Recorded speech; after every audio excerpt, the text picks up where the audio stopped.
Hey guys, welcome back to the Logic Speak podcast. I'm your host, Adam Bieber, joined by my co-host, Jason Etheridge. You're back in the studio. Welcome back. I'm back. Hey, it's good to be back in the studio with you, and excited to record a couple episodes today with you that will come out over the next couple weeks. Love it. If you can possibly believe it, we are rounding the corner here, already in Q4, wrapping up the year. 2025 is almost done. It's been a bit of a blur. I agree. In all the good ways. Yeah. Yeah. I mean, it's been awesome. It's been really cool. We're going to record a few more episodes, and then we're going to take a break around the holidays, and then we'll be back about mid-January to continue our weekly show. But it's been a lot of fun to get this up and running and launch it together. I want to jump in and have a conversation with you that's actually, I think, helpful for just the general business audience, but it's also timely because it aligns with an event that we have next week. So cool. When this podcast comes out next week, there is an event that I want to invite our listeners to if they're in the Metro Atlanta area. And so we'll give you, that's just a little teaser for the end. So you got to stay to find out what the event is. Always have to have a hook. Yeah.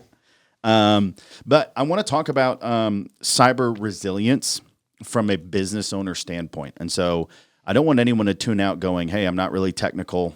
This isn't really my field of expertise. This isn't going to be relevant, because I want to make it relevant for a business leader. Mm-hmm. And this whole idea of building a secure and resilient organization.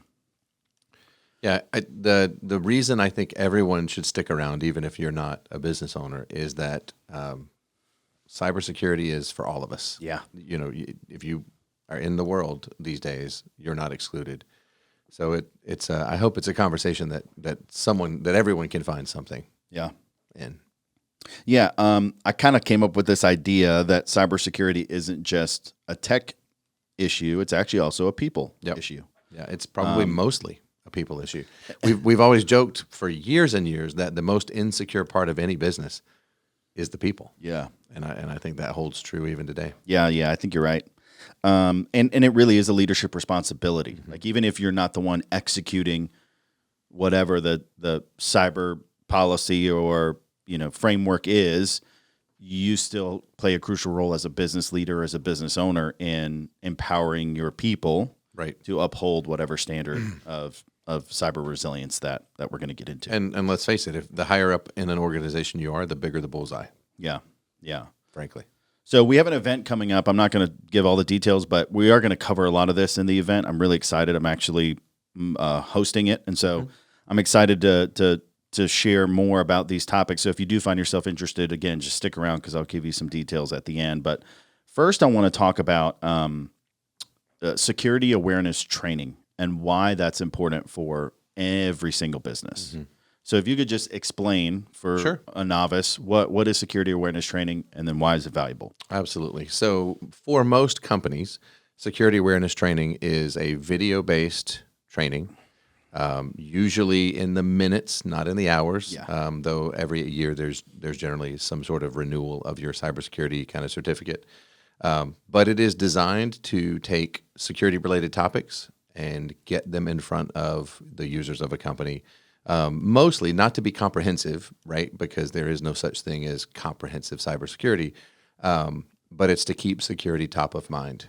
Essentially, if we can intercept the synapses of the brain, keep a user from clicking on something, putting a password where it doesn't belong, we just keep rinse and repeat. Continue to keep cybersecurity top of mind. So it's generally a program. For us, you get an employee security score, and so the more trainings that you take, the better your security score, and then ultimately the company then has the ability to target, not in a negative way, but to target people who need some additional training. Yeah. To make sure that your company is as secure as possible. So from a training perspective, what are some of the everyday gaps or blind spots that open up businesses to attacks? Like, why is this even, like, what are some of the main areas? The biggest is business email compromise, or BEC. So essentially, you get an email that says it's from the owner of your company asking you to go get gift cards. That's the easy example that most people recognize these days. Yep. But it can be even more nefarious, or even a little bit less obvious. You get an email prompting you to renew your password or to verify your password. It looks like it's from Microsoft 365, or if you're in Google, it looks like it's from Google Workplace. And so you click on the link, and now it's asking you to, it looks just like a Google website, or it looks just like a Microsoft website. You put your email in and it says thanks, or you get an error. And so you're like, oh man, well, I'll try that again later. And then you don't even think about it anymore. And 3 or 4 months later, all of a sudden, you're compromised. Yeah, and you're getting a text message that said, hey, did you mean to send me this? And it's Right. usually a dicey message. That's right. So those email-related compromises are absolutely the most common, and it really is for an obvious reason. It's cheap. Yep. If I am trying to hack into organizations, I can send millions and millions and millions of emails, and a very tiny percentage makes it through, and that's okay because even a tinier percentage is going to click on something. Yep. So you kind of already alluded to this when I said it's a people issue, but human behavior, humans are the number one security risk in an organization. You kind of already alluded to that. And email is the number one attack threat vector, either by phishing or compromise, however it looks. And so what's the responsibility of a business owner or a leader to drive a culture of awareness and accountability for those types of things? Yeah, I think probably the first thing would be you have to talk about it. Yeah. Assuming that it will just go away or that it won't happen to us. That one of the quotes that we get in some form or fashion from people who don't understand, or business owners that don't understand, is, well, we're not Fort Knox. We don't have any data that anybody would want to steal. Mm-hmm. They don't care about your data. They don't care about your industry. What they care about is money. And that's what every company in some form or fashion has an asset that's worth something. Oh yeah, and it's your money, and so that's understanding that that's what they're after should at least help you to understand that you do have something valuable, and so you have to protect it. And so that's the first step, is acknowledging that there's an issue. 2 is talking about it with your employees, making sure they understand the importance of security, the importance of keeping the organization safe. Yeah. And kind of back to what's in it for me is that you want to have a job. And there are compromises, there are security compromises that can literally take a company down forever. Yeah. So if you'd like to keep your job, if you enjoy working at a company, you should care about the information, the safety of the company's assets. And then 3rd, you have to lead by example. We have worked in the past with some owners of companies that expect their employees to be secure, but they don't have to do the training, or frankly, we've had employees or owners make fun of the training and then still expect their employees to do it. And I think that just sets the wrong tone, that delivers the wrong message, and it just tells the employees it's not important. Yeah. The ones that actually do the best are the ones that incentivize it. They gamify it a little bit, because you said you get that employee score. And so there's one organization that pops to mind, and every time I see them, they're like, the owners or the leader is like, hey, don't worry, I promise I'll do my training. And I'm like, hey man, I'm not looking at your dashboard every day. I don't know how much training you have. But then everyone else is like, go ahead, ask her who has the highest score. Go ahead. So they make it fun. And so that's just another way to reinforce that the discipline of doing the training, and then what you said it does for the psychological, just giving you that resilience and that awareness of maybe not clicking immediately the moment you get sent something. Right. And as proof that I believe what I'm saying, I have the highest employee security score in my company. We know. Shameless plug. It's not only me. There's a few of us that have the highest score, but it's on purpose, right? I want to show my employees, our employees, that it's important and that we really mean it. And so I take every micro training. I get my security certificate every single year so that I'm leading by example. And so I have bragging rights. I was going to say I should learn something here. What's your score? We're not talking about that. That's not in my notes today. What I will say is, it's funny. It was in mine. I had lunch with an ethical hacker who used to be contracted to help hack into like large Fortune 500 corporations, and he said what always happens is people call him after the incident, and so people would want him to come and do the ethical hacking after they've already been exposed and manipulated and lost money and all kinds of things. And one of the scenarios he told me about was somebody had gotten access to their systems, to their emails and whatever, and they actually didn't do anything. They just hung out and monitored. And they realized that there was an acquisition in play. And so they waited for the day of acquisition, and they emailed the company and said, hey, here's we're changing up the wiring instructions. Here's where you send your $500,000 deposit. Oh. So they sent the deposit, and they're waiting. Obviously, the hackers get it. That money's gone. And they go, hey, we haven't received anything. Are you sure it went through? And they said, let me try again. They sent another $500,000. Oh. And then $1 million out the door. And large corporation, it didn't completely take them out.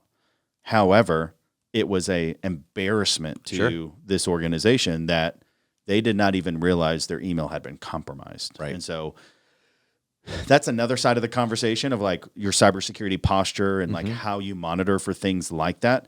But it starts with making sure that from the human behavior side, right, we're trained on what to look for so that we're not susceptible to those low-hanging fruit, easy attacks. Well, and to talk about another side of this or another part of this, we all are busy. And part of the problem is that, if I sit and think about security, sure, like I'm, good, that's all I'm doing.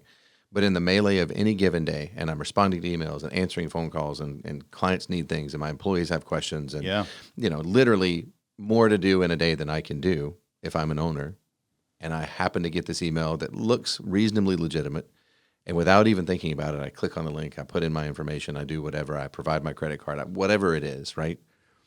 It's those moments when I'm busy. That's when they target. That's what they want. Oh, yeah. And just like the military, right, when you train for all of these things, all of these, all of this issues, that's why we do security awareness training, is so that in the moment that you could be compromised, that you fall back on your training. And then you're like, oh, wait a minute. Yeah, there's muscle memory somewhere. Yeah, exactly. Yep. Exactly. Yeah, that's great. So let's shift a little bit then. That was kind of covering training the human behavior, but I want to talk a little bit about how you set your organization up for success ahead of time before those attacks come in. Some folks align to frameworks. Some people have actually really strict compliance standards that they have to adhere to depending on the industry that they're in. What role does that play in building a more resilient organization? And then as a business leader, how do you lead that even if you're not technical? Well, I mean, the first step is to know for your industry, are there compliance requirements that you are under? As shocking as this may be, we have worked with clients who didn't know that they had HIPAA requirements that they needed to comply with, or that they needed to, apply or have their PCI compliance verified or tested, right? Sure. Even all the way up to like SOC 2 compliance. And so find a company, find a provider, find a partner that can help you understand what are the requirements that you need to be able to live up to. We've talked about before in at Logic Speak, there are two types of compliance requirements. There are I need to check a box, and I also need something to help actually secure me. And so knowing which is which is really, really important. So that's kind of the first step. Know what the framework is that you need to use. Something I didn't mention is what almost all, if not all, businesses are looking at their cyber liability insurance policies that they're now more required to have. And so it might just be compliance to the policy. It's funny you mentioned that. That was my second point. Oh. You have a compliance requirement for your industry, but then you also have what you need to be able to indicate that you have for your cybersecurity insurance. Sure. And I don't think this is that obvious to business owners, but if you check the box that you have something and then you have a compromise and you didn't actually have the thing, that is grounds for the insurance company to deny your claim. Oh, yeah. So you're paying in all this money for cybersecurity insurance. They lost enough money to know that they need to make sure that you have certain safety protocols and certain security measures. Yep. And then if you don't, then they don't have to pay. They are not on the hook. That's kind of a smaller version of insurance fraud. Yeah. So it's way more important to get that little questionnaire that you fill out to get cybersecurity insurance. Sure. It's way more important to get that right than it's ever been before. One of the things I'm going to cover at this event next week is there's also the factor of, let's say you do have a compliance standard that you're required to adhere to, and you are not adhering to it, and there is a breach. You're also then technically required to report yourself as Correct. not being compliant. Correct. And then there can be fines that follow. So not only are you not going to have an insurance policy that pays out, but you're also going to have fines. Right. And that doesn't even quantify the loss of data, of personal information, of clients that potentially lose trust in you. So there's multiple factors than just not being able to cash out. It's all kind of bad. Yeah. Super kind of really bad. Yeah, I agree with you. So how does like what would you say is a good first step to take? Just after, from again, business owner standpoint. No, absolutely. After you know what compliance requirements or what your requirements are, the next step is the gap analysis of the assessment to know where you stand. And where do I stand really? Not just what I've checked on a checkbox. Yeah. So and most of the time for a business owner, that involves bringing in a partner who's an expert, who can answer those questions honestly. Yeah. Then once you know where you are and where you're deficient or where maybe you don't line up with the standard, that creates your roadmap to be able to get compliant. Yep. Certainly, it's almost impossible for any company to go from 0 to 100 overnight. So really, it's about prioritizing what are we working on this month, this quarter, next quarter, to work toward compliance. Yep. So that then by the time that it rolls around the next year, that we can say we've done all these things. I even think in some of those standards, there's language around like an attempt to be made compliant. Yeah, thankfully, Basically most standards allow for room to get compliant, Yeah. for room to be able to move the needle. Yeah. And not, just flip a switch, because they really want you to actually work on being compliant. The last thing I'll say is Andre was on the last episode with us, or with me, and we kind of talked about our recap of DattoCon and some of the things that we were really learning and focused on, and we touched on compliance. And one of the things that he and I don't even know if we said it on the podcast or if it was just in conversation together offline, but the ability to document and improve ongoing compliance over time versus just having a once-a-year audit, those are two totally separate things. Absolutely.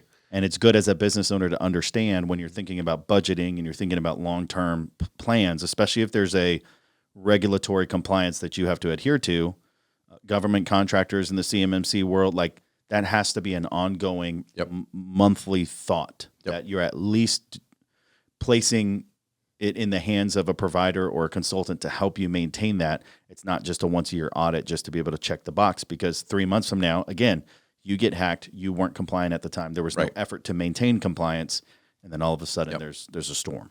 Yeah, there's an ongoing monitoring effort that is baked into a lot of the compliance requirements, that you are on a regular basis making sure that these things are happening. So yes, point in time, we got certified that we are compliant, and then there's the ongoing effort of making sure you stay compliant. It's good. So we are running out of time, because my commitment is to keep this podcast 20 to 25 minutes. So I want to hit one more topic. Sure. And then I'll talk a little bit about the event to wrap up. And my knee jerk was to go straight to AI, but we've had a lot of conversations about AI on this podcast. And, we did a webinar that you can find on YouTube.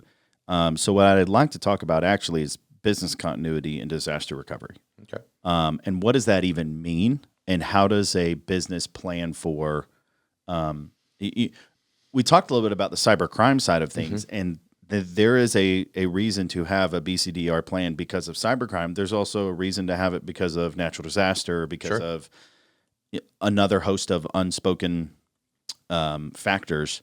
But kind of how would you quantify and explain what a BCDR strategy or plan is? Sure. I mean, I think it all kind of rolls up to, we don't think about it in the same breath as security or cybersecurity or those kinds of things. But in terms of resilience, cybersecurity, business continuity, they all are designed for operational maturity to make sure that a business is as resilient in the face of a disaster as possible. Sure.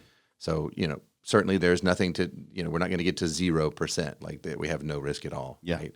But if we can do the things that are tried and true methods, if we can work with a partner who can help us to make sure that, for the most part, that we can withstand a natural disaster, that we can withstand a cybersecurity disaster, that we can withstand a data loss situation. Yeah. Then we can, as a business owner, then I can sleep at night knowing that the investments that I've been making in my company, both for employees, for our clients, and then for my long-term value, that we're not going to lose those. Yeah. Right.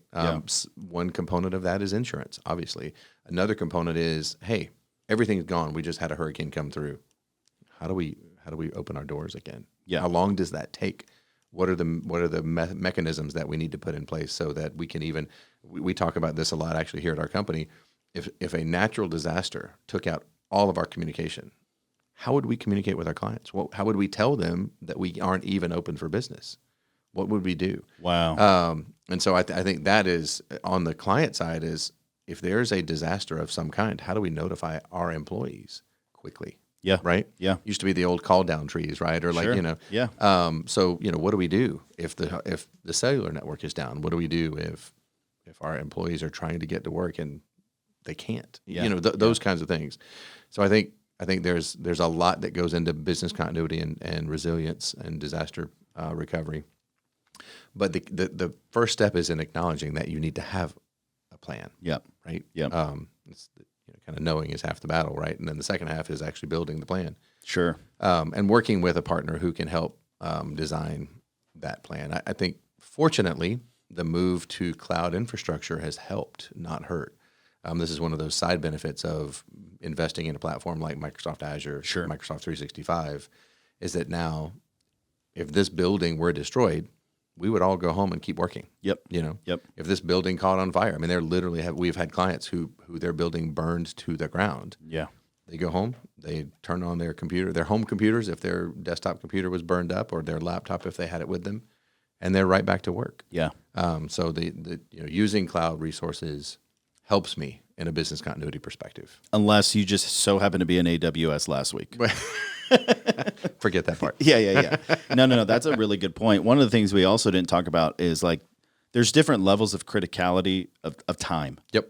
And so for some businesses, being down 2 or 3 hours isn't going to completely wipe them out. There's Sure. really nothing that time That's right. sensitive, and they can continue to, they can make phone calls and they can say, hey, we're going to be down for the rest of the day. We're going to be down for a couple hours. Yep. We just wanted you to know that. And there are solutions that match that level of critical need.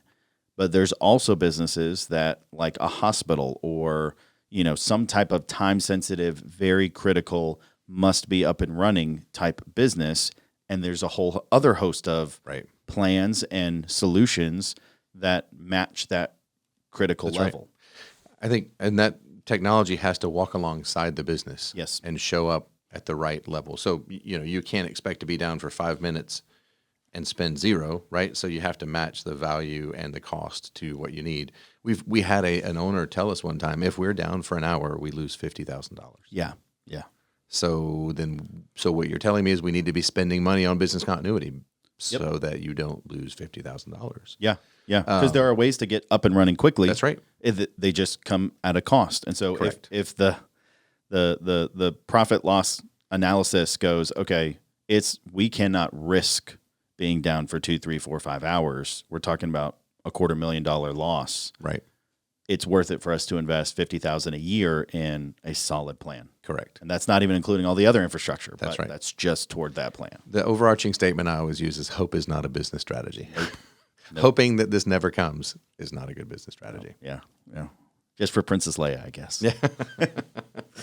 So thank you for that. That's super helpful. I know we only hit a couple topics, but I think they're helpful. They are technical of nature, but they're also business leader, business owner focused, and hopefully just kind of help spark some thoughts and give some ideas and insights. I'm really excited. So on November 6th, the next week, so this podcast comes out the last week of October. On November 6th, Thursday, at 10:30 in the morning around the Perimeter Mall area, there's going to be a cybersecurity resilience free course that a business owner can come to.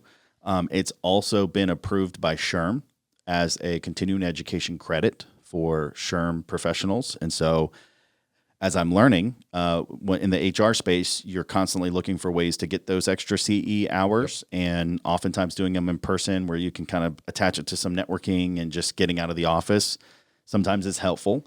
And so for anybody watching this, whether you are in HR, you're a business leader, business owner, or you're just curious about more of this, please, please, please come to the free event next Thursday, November 6th at 10:30 a.m. down in the perimeter area. I think we're going to be together for a total of 2 hours. The course will be an hour. There's some sponsors that are doing some things. I'm hoping that it's very informative and helpful for the people that come. Well, I think this is one of those areas where, from an HR perspective, companies and HR professionals can invest in their employees by providing security training that will help you not only for the business, but for your life, for your career. So I think it's a really great thing that you're doing. Yeah. Thank you. Well, 3 of the topics that we talked about today are embedded into the course, and then there's 2 extra topics, one around AI, the other around just a little bit deeper into your cyber posture and kind of what that looks like. So anyway, super excited about it. Again, wanted to invite you to come and join us. The last thing I wanted to say was thank you so much for tuning in, watching, listening. Jason and I both received messages and text messages and LinkedIn DMs just with feedback. And so that's actually really encouraging to us as we sit here in this empty room and and wonder if anyone's out there. The other thing I wanted to ask, if I may, is whatever platform it is that you're watching on, if you'd be willing to just hit the plus or the subscribe or the bell and continue to follow along, that actually helps the algorithm. And so we're grateful that you're watching. But if you haven't yet, hit the subscribe button. And if somebody comes to mind that you think might benefit, feel free to send them the link. And we would greatly appreciate it. So we just hope that we can continue to have a positive impact on the lives of our clients, employees, and community. And this is just one of the ways we're going to do it. So Jason, thank you. Thank you. All right. We'll see you guys on the next episode. Thanks.